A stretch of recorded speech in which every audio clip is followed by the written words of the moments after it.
Well, I think Chanel was very much a modern woman. The sort of demands she placed on clothes and the sort of solutions she came up with were things that were suggested to her by her life as a modern woman. They were really clothes for living in.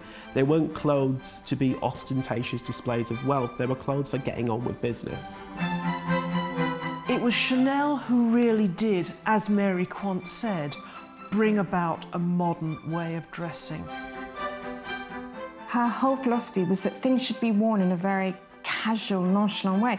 She wanted women to feel comfortable but look elegant.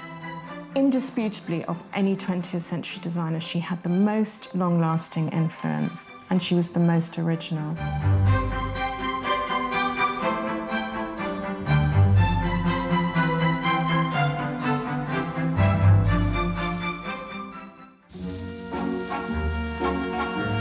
Gabrielle Chanel was born in 1883 in Saumur in northern France. The thing about Gabrielle Coco was that she elaborated so much of her life and she obfuscated other bits, so it's hard to tell exactly what happened, but I think we're pretty clear that it was not an easy childhood. When she was only 6, her mother died and her father placed her in an orphanage, a convent orphanage. She lived there until she was 18, when she was too old to stay with them any longer, and then she was cast out on the streets. But it should be pointed out that while Chanel was at the orphanage, the nuns taught her how to sew, and that would prove pivotal. So she left there and went to work as a seamstress. But at night, as a sort of sideline job, she was performing in cabaret. She was one of the poseurs. She actually at one point wanted to be a performer because that was the route for a poor girl to actually make some money, but it wasn't very successful. It was there in cabaret that she got her famous nickname. She'd been christened Gabrielle Bonheur, but she became Coco, and that may have been for a famous song that she used to sing, Coco, or it may have been short for cocotte, which of course means both flirt and, less kindly, kept woman. Because from this time on, the wealthy men around her would be a very important feature of Chanel's life. While she was working in cabaret, Coco Chanel met the textile heir, Etienne Bolsin, and it was he who first offered to back her in the millinery business. She actually went to live with him in his chateau for a period of time. When she turned to millinery as relief from the kind of boredom she experienced when he would leave her to go on different military campaigns, but then she also spun that out into a business. She then met a friend of his, an even richer friend, Arthur, or Boy as he's usually known, Chapelle, and who was an Anglo-French polo-playing rich man who volunteered to actually set her up with an establishment of her own. Chanel was a very quick study, and he opened up even more of a sophisticated world to her, and she absorbed it all, and together they were quite the power couple. To Boy's credit, it wasn't only financial backing he gave her. Some of the things he loved, his whiskey hip flask even, would influence the design of the first perfume bottle. And that whole sports-playing, gentlemanly look was very influential for Chanel's first designs. I think it is important to state that Chanel was incredibly single-minded, she was incredibly willful, and she was very ambitious. For her, having sewing skills and seeing fashion as a career that women could succeed in without the interference of men, she saw that as kind of her ticket to freedom. With Capel's support, she launched her own business in Paris. She actually shared the shop with an existing couture establishment, so she wasn't selling clothes, she was only selling hats. But she sold hats to high-ranking members of French society, including a woman called Gabrielle Bonheur, who wore a Chanel hat in a 1912 theatre production of Bellamy, and that garnered extreme attention for her across Paris. She then opened her shops in Deauville and in Biarritz, the seaside resorts. La mer qu'on voit danser le long des golfes clairs It was here that Chanel moved into making clothes as well as hats. Deauville proved to have a great influence on Chanel's early style because she incorporated sort of sailor stripes, famously the Breton T-shirt that just worked. It was initially a signature piece for Chanel, but it's become a classic throughout the world. She also took the fisherman's jersey, which had been considered a very poor sort of functional cloth before, and she made dresses out of it, slouchy jackets. She once said that it started when, because Deauville is a little chilly, she pulled on an old jersey shirt and realised its possibilities. At that time, jersey was perceived as a fabric that was used only for men's underwear, but Chanel felt that it could be applied to women's dress, and specifically that it could be applied to kind of modernising women's dress. It sounds incredibly simple, but really it was revolutionary because not only was it about clothes that were free, clothes that were easy to wear, clothes that weren't restrictive, it was also about taking something that was really everyday and elevating it to luxury. Very, very quickly, she was able even to pay Boy back with the money that she was making from these new, utterly revolutionary designs. Chanel actually established herself as a couturier in 1918. That was when she founded the house as Maison Chanel at 31 Rue Cambon. In subsequent years, she would take over the buildings on either side of that to expand her ever-growing empire. And the salon there in Rue Cambon is still very much the way it was in her day, with its golden beige carpets and its mirrored staircase where Mademoiselle would sit sort of out of sight of the audience and watch the shows. Really what Chanel's clothes epitomised after the First World War was a new way of dressing and a new kind of femininity. It wasn't about corsets, it wasn't about layers of clothing, it wasn't about kind of a cumbersome silhouette. It was about simplicity. So there were all these movements happening in the start of the 20th century. You know, there was the start of abstract art, cubism. There was what Chanel was doing, and it all came together after the First World War because women just did not want to dress in the old way anymore. That was something that had begun to emerge in women's clothing during the war, when women suddenly had to move much more and undertake different tasks than they'd ever had to do before. Women had to work. When women emerged from the war, they didn't want to give that up. And really what Chanel offered was a new wardrobe for a new type of woman.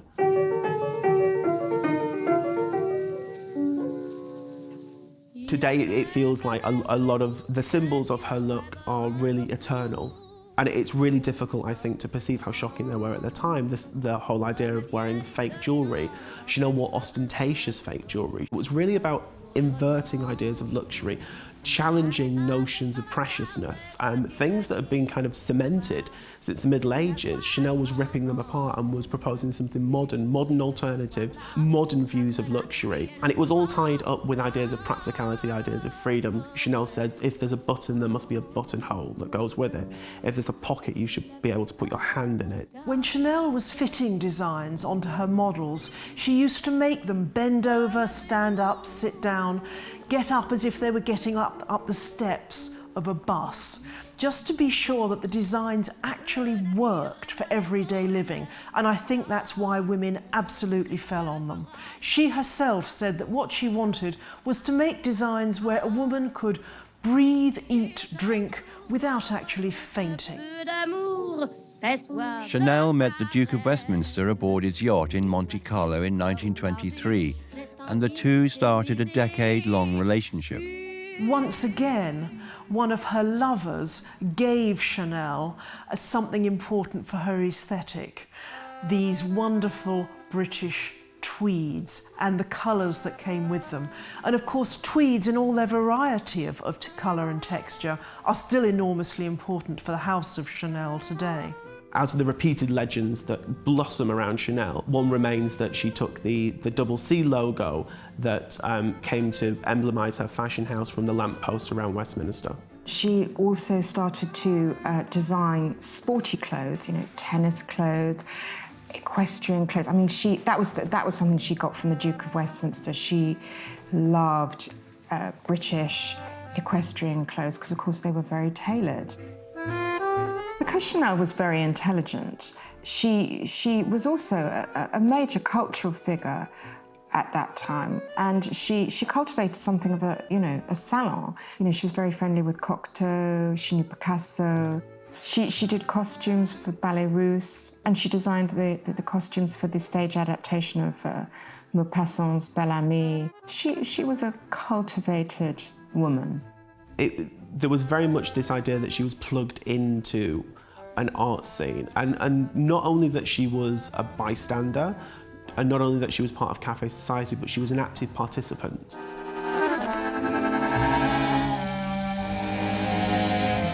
Chanel was admired and worn by numerous celebrities, including Grace Kelly, Princess Caroline, and Elizabeth Taylor. Chanel had many signatures, so you'd wear your poor fisherman's jersey with, a diamond ring, but also why not chuck on a fake pearl necklace as well, and make it a really big, long necklace that you twist around your neck lots of times, because that looks much more fabulous than some polite little real pearl necklace. If you haven't got it, you can still flaunt it, but you get fakes, good fakes. Of course, some of her iconic garments from those early years were the striped sailor shirt, and then, of course, the famous Chanel suit. You could wear your suit and you could go right through from the day through into the evening. By the 30s, she'd done this little black dress, and that was revolutionary, because prior to that, black was definitely the colour of mourning. You did not wear it. Vogue called it the Ford, the equivalent of Henry Ford's motor car. They wrote that 10 out of 10 women had one, 10 out of 10 women wanted one, and that this really would be the dress of the future, if you like. And they were right. Chanel said that she didn't need to use other colours because black had it all. And I really think for Chanel, this idea of black ties in with these notions of practicality, with these notions of modernity, and also with an idea of shocking people. The idea of dressing somebody in black in the 1920s was a shocking notion. The co-respondent shoe, we can't forget that. That was based on men's shoes, the beigey shoe with the little black tip. Chanel knew that nude shoe made your leg look longer, but she wanted to make it really smart, give it a bit of punch, so she put the black tips on it. Of course, the other thing that she invented was the 2.5 bag, named because it was invented in February 1955. What a brilliant bag. I mean, it's something that women still aspire to, and it's the same design. I think really when you think about Chanel's style, it's this whole idea of form following function, ornament being crime. All these different ideas are coming together. It's the ideas that are influencing across the entirety of European culture, but in fashion they're best represented by Chanel. In 1924, Chanel took a bold step with the creation of Parfum Chanel. Designer perfume had existed previously. The couturier Paul Poiret had founded Parfum Rosine, but he'd never lent his name to a perfume. In 1924, Chanel founded Parfum Chanel and launched her first fragrance, which was called Chanel No. 5. She was very superstitious, Chanel, so number 5 was her lucky number. She chose the mix of the perfumes herself with her nose. It has jasmine in it, amongst other, lots of different notes in it, rose, all the things that she personally loved. This was not a designer going and picking something off the shelf and saying, that'll do, we'll do another one in 15 months' time. This was a perfume that she wore. It was the perfume that she wore. The bottle itself was based, Chanel said, on a variety of different themes. On the one hand, the stopper was supposedly based on the shape of the Place Vendôme. It was also inspired by the gentlemen's toilet sets of her different suitors, as well as by the kind of chemical bottles that she would see at work in the laboratory when they were actually mixing the potion. And of course, Chanel No. 5 would get what's possibly the most famous unsolicited celebrity endorsement of all time, when Marilyn Monroe was asked in an interview what she wore in bed and said 5 drops of Chanel No. 5. Of course, The Second World War cut an absolute swathe across the Paris fashion industry. How not? And every designer had to make their own response. But Coco Chanel's response would cause a great deal of controversy. She became romantically involved with a leading German, Gunther von Dinklage, and it was he who enabled her still to go on living in her apartment in Paris in the Ritz. She actually denounced the owners of Parfum Chanel, the Wertheiers, as Jews and tries to get control of the company.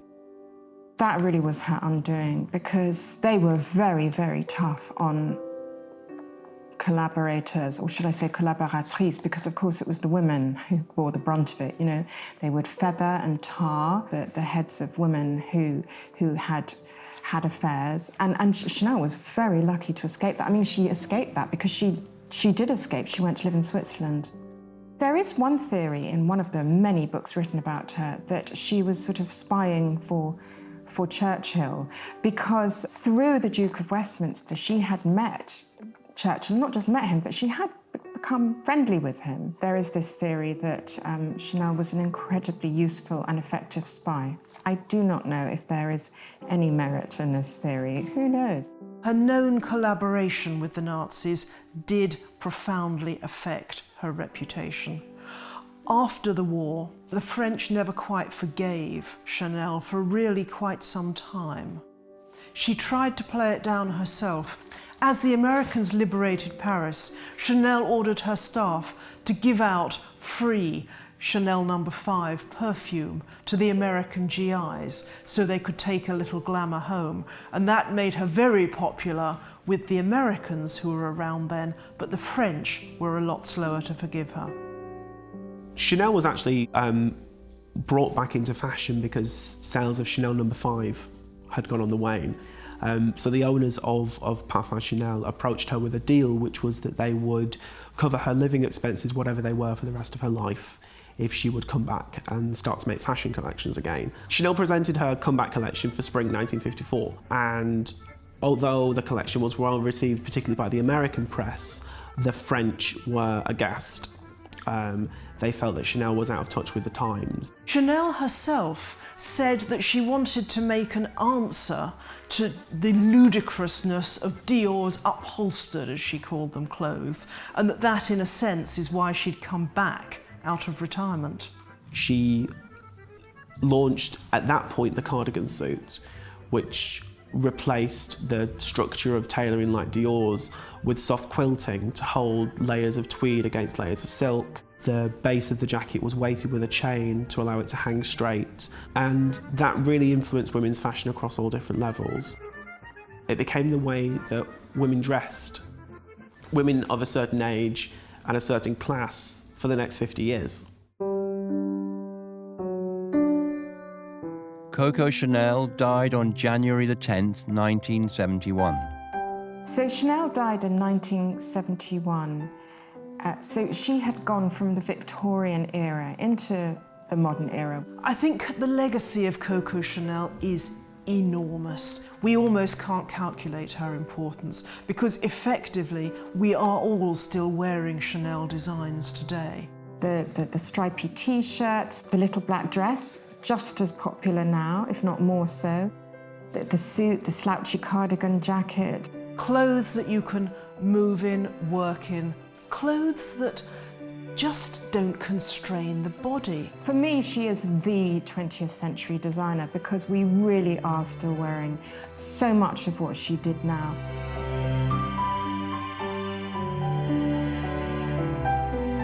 After Chanel's death in 1971, the House of Chanel ticked along for some years, but what really revolutionised it was in 1983 when Karl Lagerfeld came to the helm. When Lagerfeld was brought into Chanel, the whole idea was for him to energise Chanel.